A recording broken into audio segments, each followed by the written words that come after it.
and welcome to another edition of StahWahsKehd. And we're going to not forget this time, we're going to start this off with some tasty bong rips.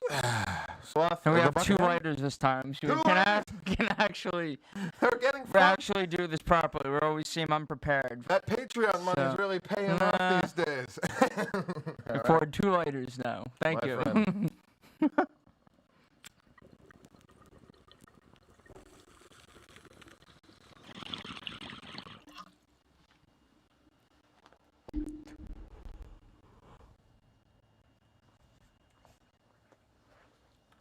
Uh-oh. Whoops. We've lost you there for a sec, but we are back, and we're here to talk about the greatest Star Wars movie ever created.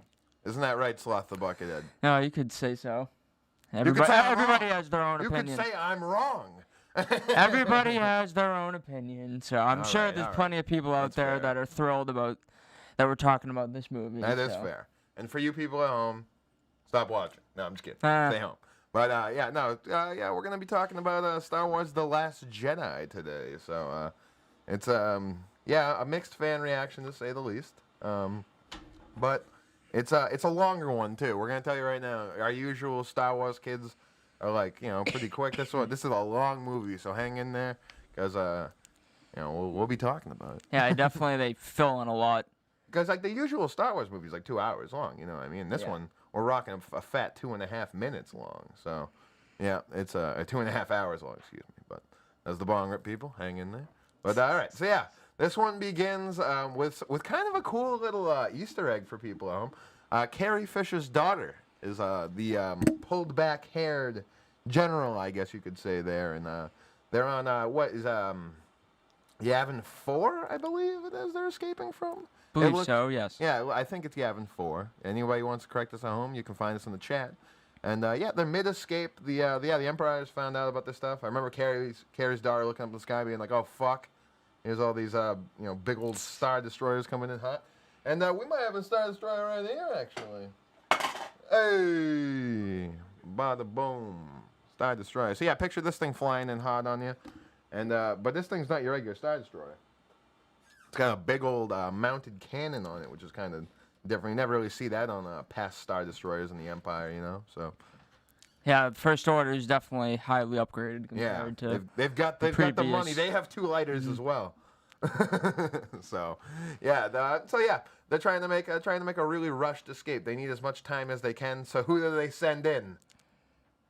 Poe Dameron. Everyone's favorite pilot. Rocking this helmet here that I was just wearing a second ago. He's rocking this helmet. He's one X-Wing. We get to see our buddy General Hux, the guy who was kind of being like a Nazi in the last one, I guess you could say. And, he's all like, oh, yes, one single fighter. And then we get probably the most cringe-worthy dialogue, some of the most cringe-worthy dialogue in Star Wars history, I'd say. Oh, yeah, when he was saying, should I start first? Or you do you want to start first, or should I start first? Like, oh, my God. Hugs? Talking to Hugs and, like, all this stuff. It's so bad. Like, it's so bad. The fact that they started off the movie with a joke? Like, come on, man. Yeah, it's hard to take this movie seriously. Yeah, it really was. Just from the get-go, it's like, all right. From the get-go. It's just like, what is going on here? So, yeah, after this weird dialogue between Hugs and Poe... All of a sudden, and the weird part was about that. What was he like? It looked like he was like waiting for like a drive of some sort to fill up. And was it like liquid Schwartz pour into the engine at the last second, and he flew with the freaking Star Destroyer? Because he starts making a run on this dreadnought or whatever the hell it is here. And as he's making his run on the dreadnought, he's blowing up all the surface cannons and stuff. I'm sitting at home like, okay, like where the hell are the TIE fighters and everything? And finally, like some fat general, a different general than Hugs, a different ship. I think he's on the dreadnought. He's all like, "Scramble the fighters! We should have already scrambled them 5 freaking minutes ago." And I was just like, "You should have scrambled them like when the fucking guy was showing up. Like, what the hell's wrong with you idiots?" So yeah, we get that awkward dialogue into the Poe destruction of the surface guns, but there's a reason behind it. You know, there's a reason. He's trying to get the bombers to make a run on the dreadnought, but I mean. He's losing too much. They try and tell him at one point to Yeah, he is. He's trying to win it all in like one big move. Exactly. When you can't really do that. Leia's just looking at, because like the thing is, Poe's looking at the action, but Leia's looking at a ship formation list, and she's just seeing red all over her ships. They're losing fighters. Yeah, they lost their whole bomb squad. Yeah, basically. the bomb squad shows up on the dreadnought, and just. You know the funny thing about this too? It looks like in one shot, 3 of them get taken out. It's like, what the fuck? These things didn't have any force fields or anything. Horrible planning, really. But one bomber is able to make it through, which is kind of wild. And it's steered by. Well, she doesn't exactly make it through. But yeah, that is, well, she makes it through the fighters. I'll say that. But yeah, we get this nice moment where like a girl. A bunch of bombs are like, she's pretty much looking up at a bunch of bombs. The detonator button falls, grabs it, all this stuff, blah blah blah. But yeah, she's a huge hero. Let's just say that. Blows up the dreadnought. It's a big deal to blow up a dreadnought. Yeah, because didn't her like counterpart? There was somebody else with her in the ship, and she died or something. Yeah, so she had to like go up. So like she had to climb the whole thing. Yeah, it was a bunch of work that I wouldn't have wanted to do. So good for her. I'll give her that. She blew up that dreadnought. Nobody else. So, anyways, after that gets done, we get some more cringeworthy dialogue as Poe gets back to the ship. He's reprimanded by Leia, calls him a suburban flyboy, all this stuff. It's ugly. Poe just kind of feels like he's a bit like he's demoted. Yeah, he goes down from commander, I believe, which is you don't want to be demoted from commander. You know what I'm saying. But yeah, so ends up that the girl died in the bomber. We're talking about her later on, and yeah, this is some interesting stuff. So as Poe gets back to, he comes and finds Finny Boy has woken up from his coma. Because if you don't remember. Since our last Star Wars kid, Finn has been in a coma from fighting Kylo Ren. Yes, he fought Kylo Ren and lived through it. I'm still not over that either. Shouldn't be able to hold the lightsaber. Yeah, seems to just have the Force all of a sudden. Cool. Anyways, so yeah, he's walking around in a naked bag suit, pouring water over the place, and Poe sees him. There's a little bit of funny dialogue between him and BB-8, too. BB-8, the droid that we've all come to know and love from Force Awakens as well. And, yeah, so they come through, have a little bit of a moment there, blah, blah, blah. And then Finn asks Poe, he's all like, where's Rey? And then, boom! We're to the end of where The Force Awakens left off. Rey is handing the lightsaber to Luke. Everybody's pumped. Everybody's sitting at home. Like, yo, what the hell's going to happen? Yeah, Luke's back. Yeah, Luke, he's going to come help the rebellion, blah, blah, blah. And... all of a sudden, he just chucks it over his shoulder. Directing choice of having Luke just chuck the lightsaber off behind him. And doesn't say a fucking word. Just starts walking away. And I'm like, dude, like, what? It's so dumb. And I'm like, so Rey spends the next, like, around 10 minutes of the fucking movie trying to convince Luke to, like, talk to her and stuff, sitting at the door. Finally, Luke's hanging out inside just thinking to himself. Door gets blasted in. I thought it was Rey using the Force. It's actually our boy Chewie. Yeah, Chewie misses his friend, too. Chewie kicks the door and it's just like, roar! And he's like, Chewie, what the fuck? Blah, blah, blah. And, yeah, we get a little bit of a nice moment there. But, yeah, Luke finally tells him, like, you know, I'm not coming back. I'm an old asshole now, I guess you could say, which is just, yeah, it was so heartbreaking for me. It really was. And we had the weird part where, like, Rey was following him and, like, he went and milked that animal. And it was, like, really creepy, dude. Remember that? That was fucking horrifying. Like, I don't want to see that. Yeah, he's pretty much living like a savage. Pretty much. Yeah, absolutely disgusting, man. So yeah, that happens, and as that's going on, Kylo goes back and chats with Snoke, and we get to see Snoke for the first time, which is kind of a letdown there. If you hold Snoke up to the thing, if you got him, you got him there. There he is. So picture that. That's what Snoke is, and that was kind of a letdown for me because. When you see Snoke in The Force Awakens, he's like a big projected hologram and like all this shit. And it's supposed to be really, really cool. And no, he's just an old guy in like a gold satin robe and shit. And I'm just like, what the fuck? Like, that was it? He's like deformed and shit. That doesn't even, honestly, the figure doesn't do it justice in my opinion. His head is way more fucked up and like weird looking and shit, you know? And yeah, Snoke, big letdown with Snoke. Wasn't a fan. But, yeah, Kylo has his chat with him. Snoke's all like, I thought you were going to be the next Darth Vader. All this shit. Yeah, he starts throwing his little fits. You're just a boy like a little in a child. mask. And oh man, can we get a? No, we'll hold off on the hot toy for now. We'll go back to that because I do want to talk about that. It's a nice piece. But yeah. So after Kylo chats with Snoke, he's all upset. He's all sad boy Kyle again. The sad boy we've come to know and love. And Kyle, well, Kyle just goes off in an elevator and just smashes said mask that we were talking about. Yeah, it's a moment. It's definitely a moment. You could imagine the fear in the lieutenants that opened the elevator door and found them all, prepare my ship. They probably thought they were gonna die, because I'm sure like words. I wouldn't have been too afraid of him, honestly. Bro, I would have been. I mean, like, he still has the Force. He can still fuck my day up. I mean, he's not. No, it's sad boy. He is sad boy. Yeah, you're right. I'll give you that. But anyways, back to so after this, and the thing about it, all right, I need to have a TO real quick because I need to talk about this. This movie's biggest problem with me is that it flops around so fucking much. Like, every 5 minutes to 10 minutes, there's a new, like, scene that's, like... And sometimes there's only, like, minutes between scenes. And it's, like, they don't know what the fuck they want to do with it, you know? Like, so that was kind of annoying part. So, like, yeah, now we're back on the island again. And Luke is, you know, like I said, Luke's all gross. He's still got the moves, though. You can tell he's still got the Force. And, as Rey's still trying to convince him to, like, you know, train her pretty much, or just, like, help out anyway, she senses something. She senses the moves here, if you will. And she senses inside of a tree a bunch of old dirty books. Mm-hmm. Where are the old dirty books, Sloth? Just happen to be the original Jedi text from thousands of years ago. Oh, so no big deal. Yes, the last of the Jedi Order here. It's just And Rey says, I believe that she's seen them in her dreams before. Yeah, she's visioned the island. I've seen them in my dreams too. A couple of Mad TV magazines, probably, or something like that. Maybe like a Pictionary book or something like that. So, anyways, yeah, she finds these Jedi texts. Luke's like, you know, like, who are you? And she's all like, I was sent from by the Resistance. He's yeah, like, some more weird dialogue there.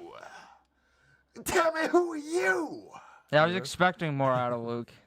Yeah, so that was kind of pathetic there. Yeah, that was kind of annoying, but yeah. So yeah, you know, Luke's still not having that shit. So then, it flops back to the ships again. Now we're back with the rebels, and like, here, let's get a camera change here. When we're back with the rebels, I need to look good for this next one here. I'll explain how yes, this one over here, that's fine. You over there. The rebels now are we're back in space with the rebels, and let me tell you how this makes no freaking sense. So, now the rebels are going through space. They're low on fuel. They keep thinking they can get through hyperspace, but no, it's a no-go. They're being followed. Things are going on. Kylo, you know, he's not having it. So they follow him the first time. Kylo gets in the fucking speeder, thinks he's all angry boy Kyle, and he starts making his way towards the rebellion ship that Poe is on. Everybody. And as everybody's, like, kind of getting in their ships to go do their business, and he flies right into the heart of that shit and blows it the hell up, and only Poe survives, which is, again, some bullshit. Like, why does only Poe survive? So, as that happens, apparently Poe hit Poe hits the wall. Excuse me, so I'm getting backtracked here. Poe hits the wall, and as Kylo flies out of the thing, he gets his shot. He gets his one shot, and he could blow up his mom. He's like, Mommy, no, I'm not going to shoot Mommy. That's why every time he has moved, he doesn't take advantage of it. Yeah. Like, sad boy, because he knows it would be a sadder boy, Kyle. I mean, I guess he did kill Han, but... Yeah, but, like, you know, he did that. You know he's not going to kill his mother. Yeah, but that doesn't mean those other TIE fighters won't. Oh, no, they blasted that cruiser to smithereens. And ain't it Akbar? Yeah, which is sad. Our buddy Akbar died. What a letdown. He didn't even get to yell anything. Everyone's favorite Don Calamari, or whatever they call him. Don Calamari. Mon Calamari. I love it. It's so good. Anyways, okay, so after this, and then, oh God, Akbar dies, and we get, in my opinion, the most ridiculous sequence, the most ridiculous scene in all of the Star Wars canon, and I call it Space Mary Poppins. Leia's out in space. Her body is just like floating out there. It's all becoming all fucking cold and shit. And all of us, God, fucking damn. Yeah, somehow unconsciously, Yeah. Uses the force Uses the force to to like bring herself back to the ship. and like everybody's just sitting in the window like, It's like, what whoa. the fuck is that? And this is the part that kills me. Humongous fucking ship, right? The fucking ship is huge. She could be flying anywhere towards the ship, but she flies into the one fucking door that they're right next to. Come on, man. Give me a little bit of fucking realism for once, please. Yeah. Yeah, no. It's after she assumes the role of Space Mary Poppins, she's brought into the ship, and she pulls the fin move. She's She's out cold now. out cold, and you know what that means? Useless to the plot. So we'll check back on her soon. Anyways, now after all this crap's going on, we're flip-flopping back again. We find Luke visiting the Millennium Falcon as Chewie's distracted by another some nice boys. scene. It was. Checking out the old digs. Yeah, hanging out. He starts up the cockpit. I thought that was really nice. And then as he's hanging out near the like, board there with all the weird animals on it and shit, I forget what the hell name it is. But as he's chilling there, R2 comes back to life in the Millennium Falcon. He's like, hey, yo, and the best part is, this is the one part of the movie I gotta give them fucking some like, props for, is that R2 immediately starts swearing at Luke. Fucking awesome. Because, yes, if I was my droid, I'd be like, yo, what the fuck were you? What the fuck were you doing? So, yeah, I thought that was really nice. A good little part there. But yeah, Luke's just like the kind of wish that would make Luke come back too, I know. like his droid, like his best friend, pretty ridiculous. much. All right, I need another rip real quick. I'm still thinking. I'm still not over fucking Space Mary Poppins. Oh. Anything left in yours? Or are you good? Yeah, no, I didn't have a big enough bowl, unfortunately. But Right. Probably don't need another rip anyway. I would be too stoned to even process thoughts on. Oh man, to process this movie, I feel like you really do need to be super. Yeah. stoned. Especially because it's flopping everywhere. Oh, yeah. It's hard to keep track of what's happening when. It's just rough. It's rough. So, anyways, now we're gonna flop again. Back on the Rebellion ships, we get to meet Admiral Holdo, who's a real like purple pink-haired bitch. Yeah, she does not come across very welcoming at first. Yeah, just not a fan of her. I don't think the audience is supposed to be a fan of her, really. You know what I mean? And they do an alright job, but it's just so annoying. But then we lead to another part that's pretty rough too. Finn ends up trying to escape in the escape pod and meets a character named Rose.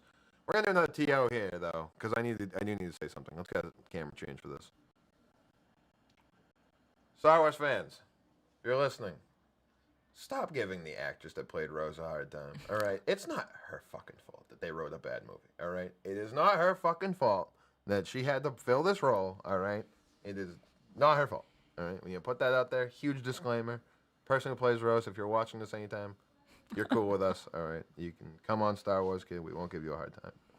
But that doesn't mean your character wasn't really bad.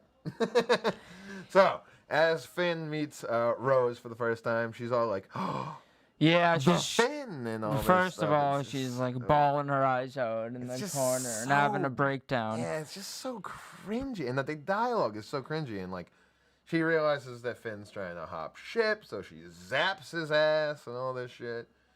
And then, Finn's all like, they're tracking us through hyperspace, and Rose is all like, they're tracking us through hyperspace. And then Rose and her team up and go talk to Poe. And then all this stuff to go find a master codebreaker breaks out. Well, yeah, they have the contact Maz Kanata. Which is kind of random, too. Like, how do they know this random person? I guess it's one of Poe's friends or something, but I guess still kind of Finn would know her too because he met her.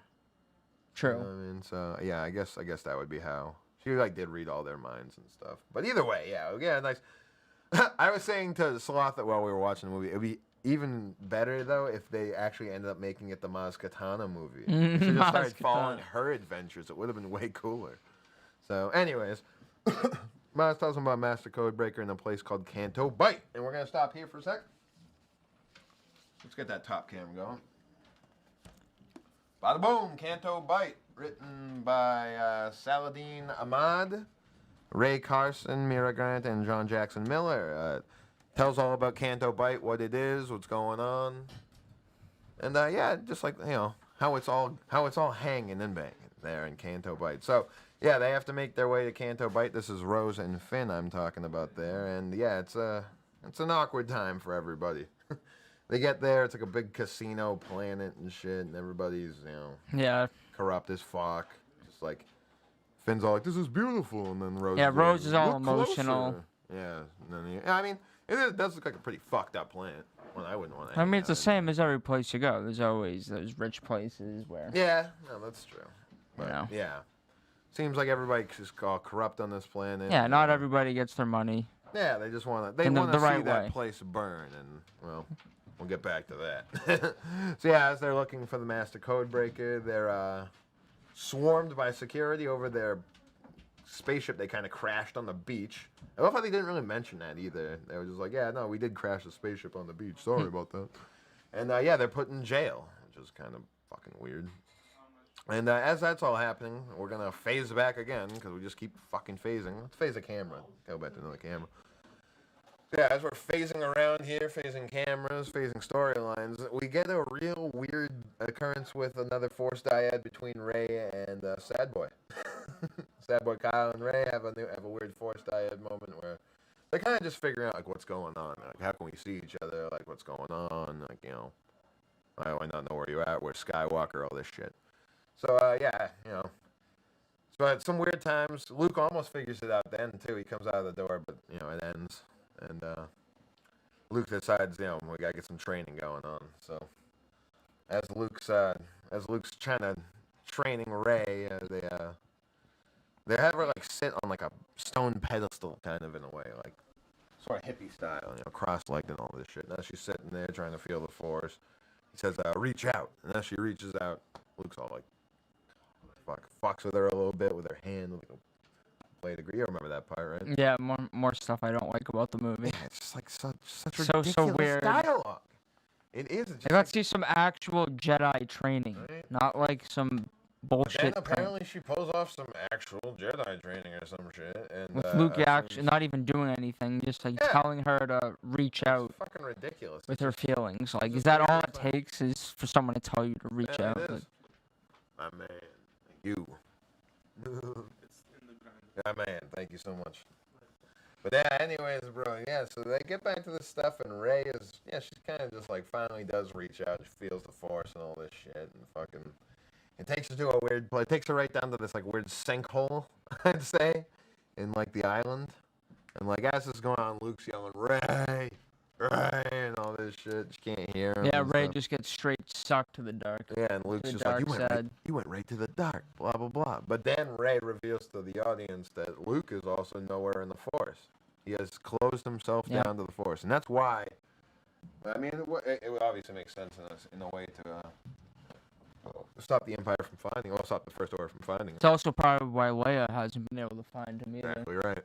So, yeah, as that happens, Luke's bugging out, saying no Jedi, you should, like, have all these powers and all this stuff. And, yeah, then later on, like, Luke reveals some stuff. We got another Force dyad moment there, which was kind of fucking weird. Kylo talking to her again. And we find out then, as, Finn, we get another phase out. We go back to Finn and Rose again, and they're sitting in a prison cell. And they run into none other than Benicio del Toro. Mm-hmm.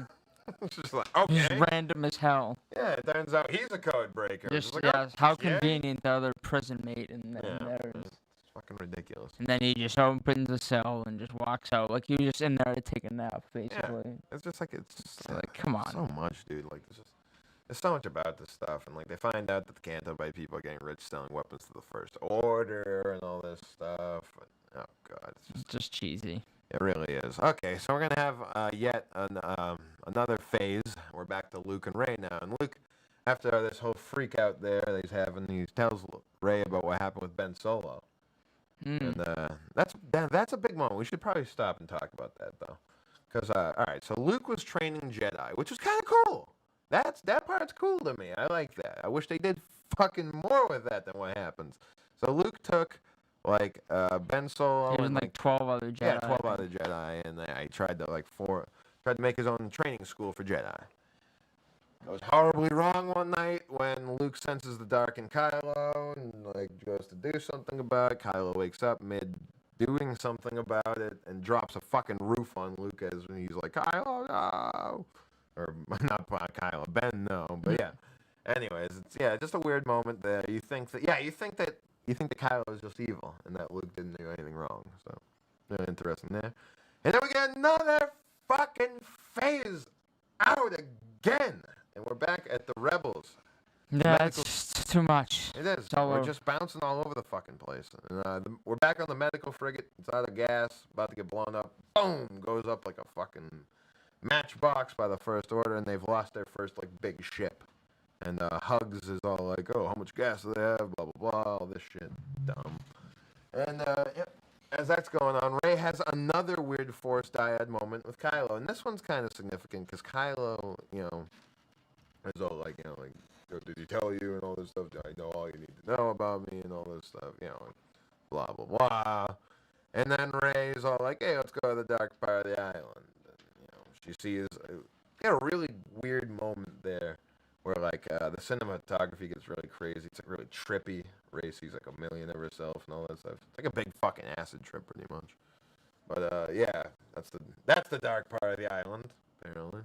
Yeah, more confusing than anything. Yeah, and as she really comes to at that point, she's back up in like a stone hut, and her and Kylo are about to like touch tips, and by that I mean tips of hands. Get your head out of the fucking gutter, all right? Gosh, this is a children's movie.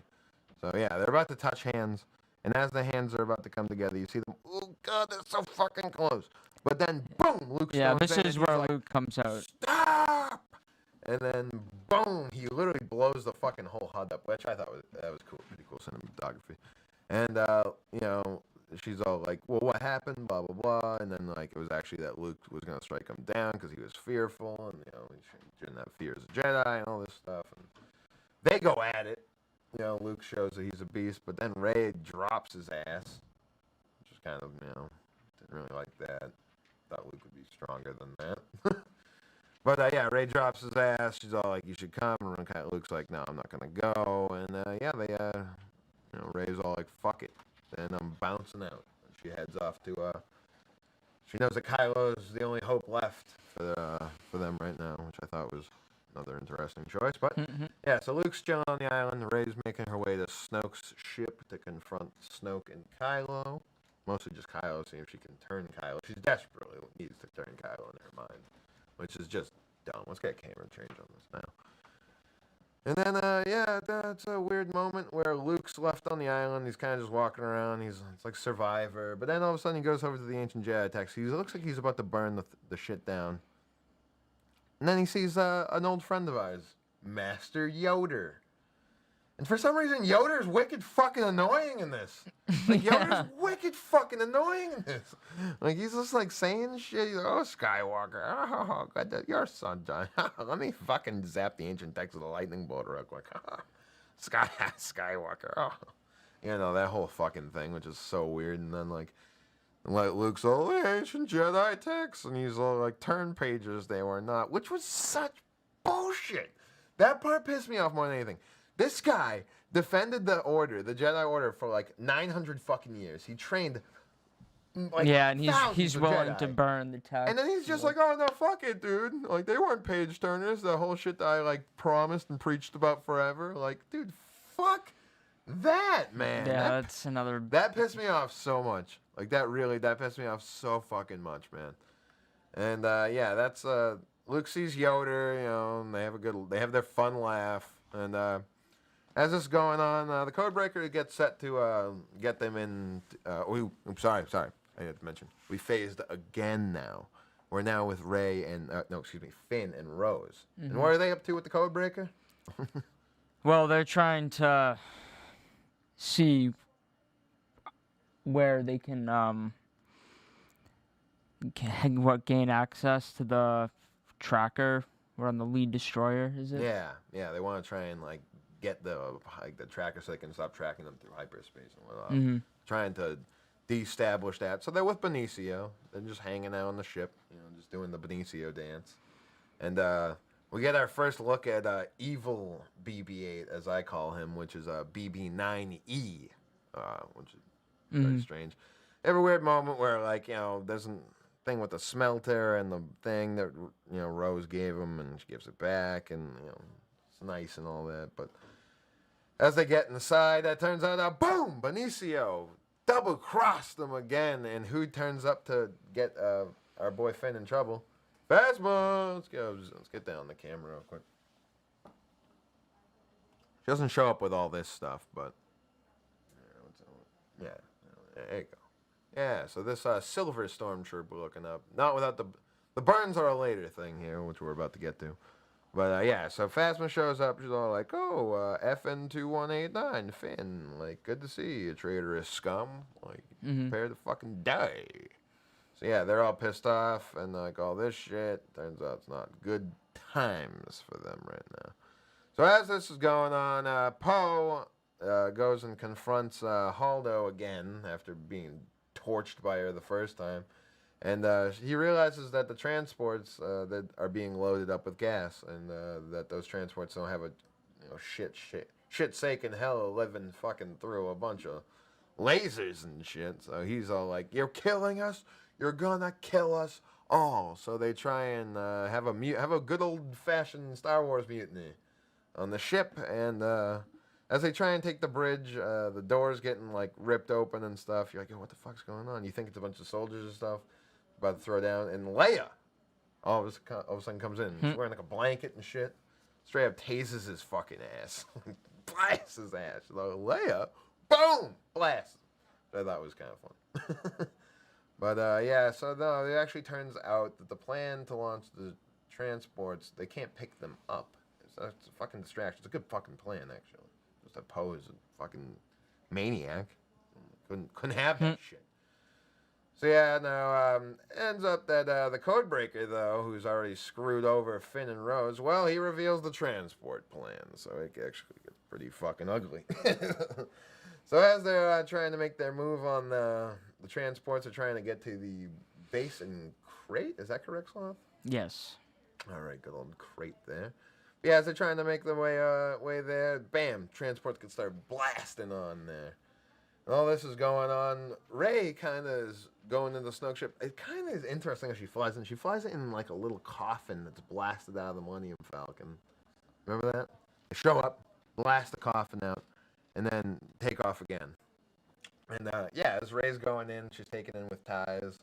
She comes, the coffin flies in.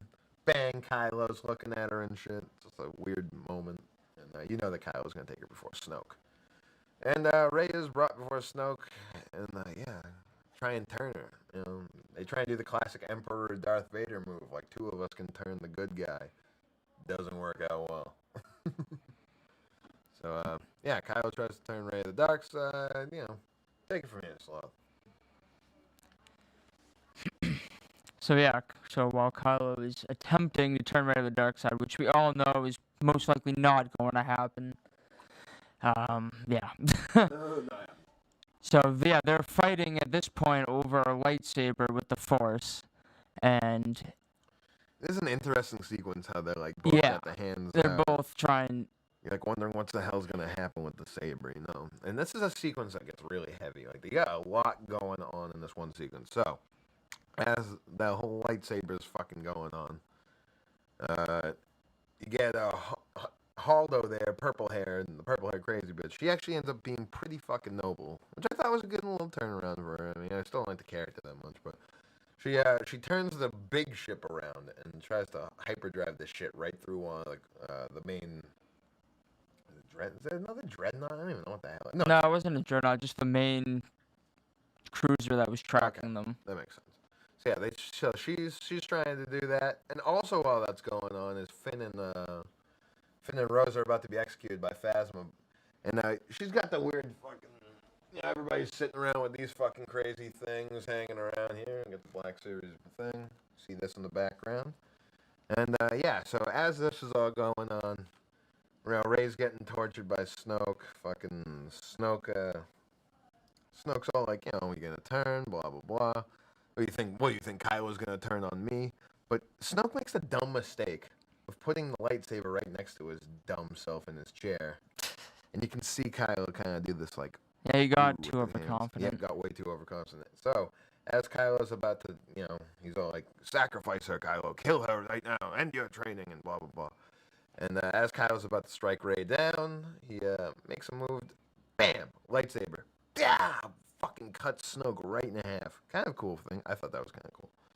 And as that happened, bam! Holdo. Blast right through the ship.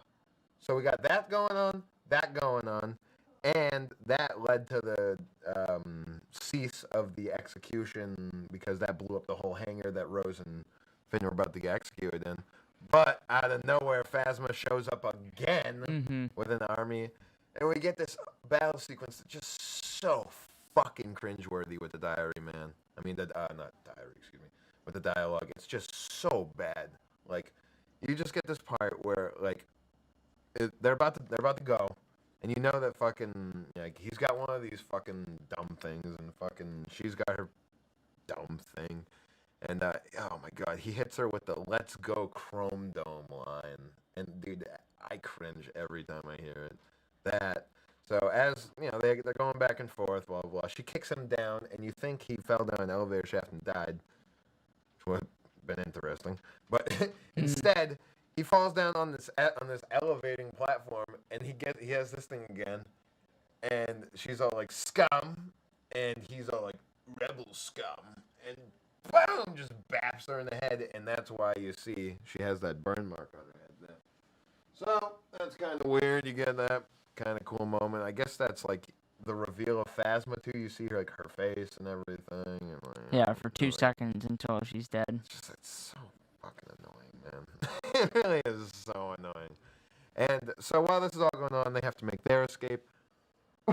Here's where we realize that BB-8 is an actual god droid. The damn thing is piloting a walker. When the hell have you ever seen a droid pilot a walker? He basically saved them and blew up everything. He was flying a ship earlier in the movie, too. Like, dude, BB-8 is like... Yeah, he helped DJ steal the most useful droid. Who the hell made that thing? If anybody knows who made BB-8, chime in the comments, because I'm interested. So, anyways, that happens. It's just, oh man, it's just insane stuff. Well, Rey makes her escape while Kylo's out cold, and Hux shows up to find Kylo's, he's unconscious, and he's like, should I finish him off? Kylo kind of snaps too, gives Hux some shit. Hux is like, you cannot get out of my armies, and that's when Kylo kind of makes a mistake and fucks Hux up with a force choke. That was not a good move, because that would later on piss off him in a way that would not be beneficial. Well, I think even before that, Hux wasn't. Yeah, you could tell the whole time. You could definitely tell. So, well, that's going on. The rebels, which they say way too fucking much in this shit. The rebels have made their way to a base in Crate. And a Crate is a sand planet where, like, they kick up red. There's a big fucking door and all this shit. So Rey she escapes out fucking the Falcon and all this stuff. Everybody's on a Crate. Finn and Rose end up on a shuttle with BB-8. They crash through the door. So everybody's on Crate now. We're all hanging out. They have the whole Rebel thing there. We get and now the First Order is making their way to the planet. They show up with AT-ATs, which I love so much. We all love AT-ATs. From the Hoth battle times, But, so yeah, they show up with the AT-ATs and a big-ass fucking cannon, man. The battering ram cannon. And, it really just starts some bullshit up. So, the rebels are addressing what they have inside their base in Crate. They realize it's just a bunch of dirty old fucking sand skimmers and shit. So they put out a distress signal, hoping that someone's gonna fucking show up, and they send the sand skimmers out to try and, take out the battering ram cannon. Not gonna work. No, yeah, I don't get what they were thinking. Shit, yeah. So Finn's piloting one, Rose is piloting one, Poe is piloting. I think there's like 12 total people. It really wasn't much. It was a dumb idea. But yeah. They were trying to attack the battering ram cannon while it was opened, and yeah, they weren't gonna get close. But Finn comes the closest, and he tries to off himself by flying inside the battering ram cannon. But Rose, not having that shit because she has a huge crush on Finn now, bashes her fucking plane into his, or her skimmer into his. They have a really awkward moment of dialogue, and boom, a peck on the kisser. before Rose passes out and becomes non-part of the plot again. It's weird. It's so fucking forced. It's so forced. It really is. And as this is all happening, the Millennium Falcon flies overhead, distracts the TIE fighters away from the battlefield, and yeah, we just, it's just clear that no one's gonna show up to this distress signal, though. They're waiting for nothing. Pretty much. So as they realize that the battering ram cannon's about to, blow the fucking hole in the fucking shit and all this crap, it does blow a fucking hole right in the goddamn door. They know they're pretty fucked. They're about to get taken over, but then, boom! Luke appears. And I was like, yeah! When I saw that shit, I was like, okay, this movie could redeem itself right now. Luke's here. Luke is here in the flesh. He's there, bro. And, yeah, there's a nice part between Luke and Leia. He winks at C-3PO. And I was like, oh, yeah, this is so fun. This just feels good, man. This is You could tell it was a younger-ish Luke, though, because when you see him on the island, he's old and decrepit. Yeah. And the Luke that shows up on Crate is slightly younger. Would he dye his hair? I was thinking like that. Yeah, he cleaned himself up. He dye his hair or some shit, I couldn't distinguish them that well. So, yeah, I saw him. I was like, yeah, nice, dude. Right on. Luke's like going to face the First Order. So he goes out the blasted hole. Everybody's just looking, and they're like, yo, what the fuck's Luke gonna do? Kylo's up in one of the AT-ATs. No, he's not. He's in the ship. They have his weird fucking, bird Yeah, ship. he's in his command shuttle. He's up there with General Hux. And he commands the AT-ATs all to every gun they have to blast at Luke Skywalker. And the best bit of angry Kylo dialogue. And let's get a shot on Kylo real quick. Just the hot toy. Can you hold the hot toy up to the thing as well? Real quick. I want everybody to see this. It's our boy. Actually, here. Change that. There we go. This is the Kylo Ren hot toy. Kind of cool. It's probably like $220. The lightsaber lights up. And get them quick because I've noticed they are going up in price. So, yeah, not a bad figure. Not a bad one. Yeah, I like that one. My poor guy's arm got a little messed up, but that's all right. So, anyways, as we get the shots, Kylo's yelling, "More! More!" But, more rough dialogue. Oh god, it is. It's just so cringeworthy. And then I did like Hux thinking. Hux did have the one line that, "Do you think you got him?" He did not. Luke emerges from all this sand, rubble, and shit. And does the dusted off-shoulder move, which was just like, oh, God, that was not needed. But we get the face-off. Kylo goes down from the ship, faces off against Luke. They have their dialogue. I failed you, Ben. All this stuff. It's not a bad thing. But while this is going on, Poe comes to the realization that Luke's not doing this for no reason. He's doing this to distract, so that they can find a way out. So they think the crystal critters, where are these crystal critters that they found when they first arrived? They follow the crystal critters through this cave system to a bunch of stacked rocks, and they know that they can almost escape. Meanwhile, Luke and Kylo are still dishing out the insults, and as Kylo finally goes to fucking make a move on Luke, we see some cool combat there. I was like, yeah, this is so fucking sick. But then finally Kylo goes and he's about to kill Luke, and he can't. And I was so fucking upset by this choice. Luke isn't fucking there. And you kind of could tell once he survived all those blasts from the walkers. Well, I thought it would have been kind of cool if it didn't. If it was just like, if he just survived through the Force or something. That would have been kind of cool. But yeah, when he can't kill him and he puts the lightsaber through him, he's a mirage. And he hits him with the "So long, kid." I was like, dude, this is. Yeah, then they pan to Luke just sitting on the island. He's just sitting on the island, and he's just all fucking tired and shit. And fucking meanwhile, Rey saw where the crystal critters came out while she's driving the Falcon overhead.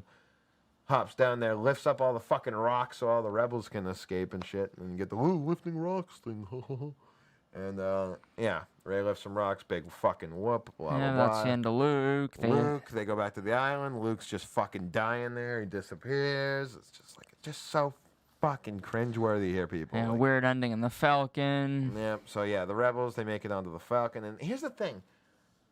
Is that what's left of the rebels? They can all fit on the fucking Falcon? Pretty much. What the fuck is that? How does that work out? So yeah, that was kind of annoying. But again, a nice little moment there where Leia and Rey feel Luke pass. I guess that was kind of nice. And so then we're going to get to a part here. Oh, before we get to that part, let's show off a couple of the books associated with this movie. You get the Phasma book, of course. We showed this last one. No, everybody says it's actually a really good book. Check that out. Last Jedi, the book. I guess there's some extras in here that people talk about. I don't know the people I hang out with, but and then we also have the Poe Dameron book, which talks a little bit more. Has a character on there where if you tune in next week for our dual episode of Bad Batch and Rise of Skywalker, we'll be talking about this person, Zori Bliss. So, yeah, we get a weird ending there, and then the credits roll. After credits, though, if you stick around, you'll remember one of the kids from Canto Bight shows up. And one of the kids working at Canto Bight is the stable boy who Rose and Finn appeared upon. Mm-hmm. He grabs a broom kind of weird, doesn't he? Walks by a broom and he hits it with the hoe. Oh, I'll just grab it with the Force. And you find out that fucking kid's Force sensitive. And boom, real credits roll. Like, holy shit, that was a big reveal there. Well, we're gonna wonder, what does Kathleen Kennedy and Lucasfilm have planned for Broom Kid? Any ideas? Anybody in the chat want to figure it out? Write to us. We started up our new Instagram called StahWahsKehd9. Yep, and we'll be on there. So that pretty much wraps The Last Jedi. Now, next weekend, we got a lot going on, don't we, StahWahsKehd9? Yeah, hopefully it'll be a little bit more exciting with the launch of Bad Batch going. Yes, we get have a review on the first episode. I'm so excited for this. I am very excited for this. So yeah, the Bad Batch is a cool bit of clones that were mutated strangely, I guess you could say. Yeah. Cool mutations. And yeah, I mean, if you watched any of the Clone Wars show, the last season they mentioned them. So yeah, it's a whole new show. We're going to be doing fast reviews on that. And then we'll be doing those with a dual review of Return of... Rise of Skywalker. Rise of Skywalker. Jesus Christ. The Bongers, people. The Bongers. So, anyways, if you're still tuning in now and you'd like to get us some more figures or a little help us here out in the studio, you can find us on Patreon and on www.playoftheplants.live. If you've already found us through there, thank you so much. We have a lot going on. It's an action-packed April ahead. We have on Sunday, Dutch Tulips is coming by. Actually, I should say on Thursday we have the Jam first with our buddy Dan and Peter, and then Dutch Tulips on Sunday. Then next weekend, next week's Star Wars Kid. And if you're around later this evening, our buddy Connie Lungs will be doing a bit of gaming we'll be starting our own gaming stream up. I think he'll be playing some Call of Duty. So if you want to hop in on the chat, figure out our gamer tag, join us in there, talk some shit, you know, we'd love it. So still with us. May the Force be with you. I am Zach the Plants Guy. This is Steve the Buckethead. And thank you for tuning in. We love you guys, and peace.